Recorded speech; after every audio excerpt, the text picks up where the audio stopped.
Welcome to LC Screen Talk. My name is Larry, and this is my review of Queen and Slim. Queen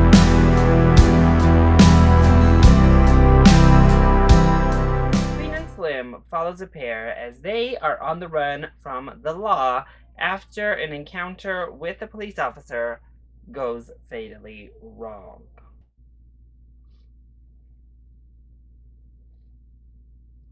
That's about all I think you need to know heading into this film. We'll just say date night gone horribly wrong. Oh my gosh, I was so excited for Queen and Slim. It looked amazing. Daniel Kaluuya is a great sell for me personally these days.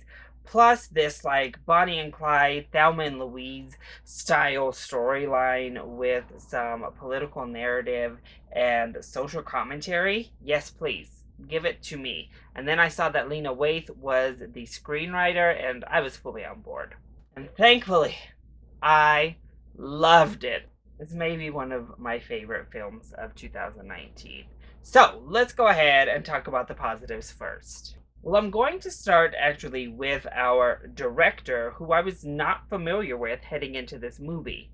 Melina Matsoukas, I'm sorry if I mispronounced that, was primarily a music video director and like a video anthology director, and has worked with the likes of Beyonce in the past. But to make your directorial debut as a feature film director and have it be this good is amazing. He is able to balance everything needed for this film so well and create this wonderful atmospheric experience for you as a viewer, and it is a completely immersive, like transportive viewing experience that I couldn't get enough of. It was like an addiction as I was watching the movie. It was so good. The shots and framing she uses is beautiful.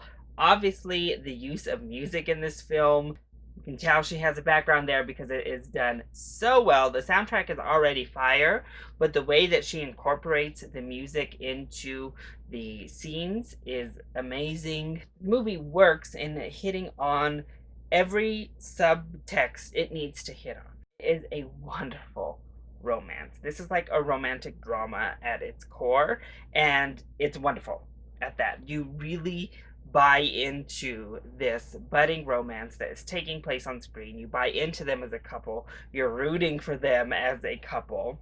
It works really well as a runaway thriller a la Thelma and Louise, complete with some really thrilling set pieces, some moments that will keep you on the edge of your seat, and then it works really well as the social commentary it's meant to reflect. Clearly, this is capturing a social unrest in our society for today's day and age, and white cops killing black members of society is something that is being discussed and covered a lot in film. But I really enjoyed the approach that was taken here, and I think it mixed in with the other elements of the film at large, really made for a natural film.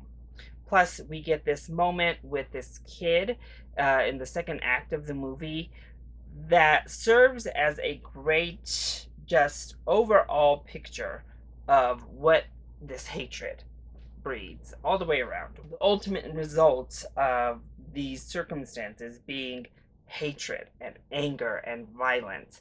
And that scene particularly was like really hauntingly poetic and beautiful, and a great way to kind of showcase the treachery of what's happening in our society. Of course, I also have to give credit to Lena Waithe, who wrote the screenplay, because it is a wonderful screenplay that obviously lays a lot of that groundwork on the commentary, on the romance, on the thrilling aspects of the film. All of that is laid down in the script and then just brought to life by the director. But the dialogue is so wonderful. The interactions we have with people is beautiful, and it all comes through that screenplay first. And then we get to our acting performances. Daniel Kaluuya is great, as he has been in pretty much everything I've seen him. He gives a really earnest and open and vulnerable performance, and it really worked for me. But for me, Jodie Turner-Smith was the scene stealer. Her character has such a wonderful transformation from where we meet her at the beginning of this film to where we end up at the end. And she portrays it so beautifully. Every step of the way, no matter what part of her transformation, of her character development we're in, Turner Smith really just brings it to life and makes this character feel like a real person when I think so many others would play it melodramatically and over the top. She brought so much humanity to this role. It was really beautiful. The two of them together had amazing chemistry where you not only bought into it, but again, you were rooting for this romance. You were rooting for these people. It keeps you completely intrigued, completely engrossed, even when we take time to stop the chases, to stop the runaway aspect of the movie, and just be, and just live with these characters and learn more about them, discover them as they discover themselves and discover each other.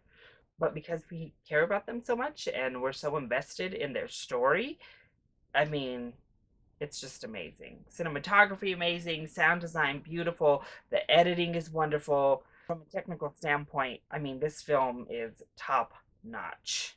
So then, what doesn't work so well when it comes to Queen and Slim? Well, I definitely think we get a couple aspects of the film that felt a bit over the top. So our main characters, their plight and their story work really well. But some of the folks that we run into along the way felt a bit over the top. Particularly her uncle and the women that he lives with, way over the top. And I'm kind of like, oh my. Alrighty then. But even like this military man and Chloe Sevigny, her character is kind of over the top. This man we meet down in Florida is way over the top. There's a lot of people in this movie that we kind of just pop in and out of. And yes, much of the time they provide like comedic relief, but it also does feel out of place from this like beautiful, just atmospheric film that we have developed. There's also like a coda at the very end of this movie. So we come to a natural conclusion, and then they go like an extra minute or two just past that. And I don't really think that was needed, honestly. Instead of hammering home a message, I think it really kind of just like shoved the message into your face when we were already there. We didn't need it pushed any further. But overall, I adored Queen and Slim. It really was this hauntingly beautiful film that kept me completely engrossed and enchanted me with this wonderful atmosphere that it created. I was completely swept up in every single aspect that this movie offered, and I loved it. As I said in my opening, this is certainly one of my favorite films of 2019. And of course, I recommend you see it at a full price ticket. This film is definitely quite an experience, so make sure you give it a shot and check it out when it hits theaters. So, that is my review of Queen and Slim. I hope you enjoyed it. If you did, go ahead, click like down below, and subscribe to the channel so you are always up to date on my latest videos. Also, join in on the discussion. Are you excited to see Queen and Slim? And what is your favorite outlaw film? Let me know either in the comment section down below, or you can hit me up on Twitter. I love you all so much for your continued support. Mwah! Thank you for watching, and I'll see you next time. Bye!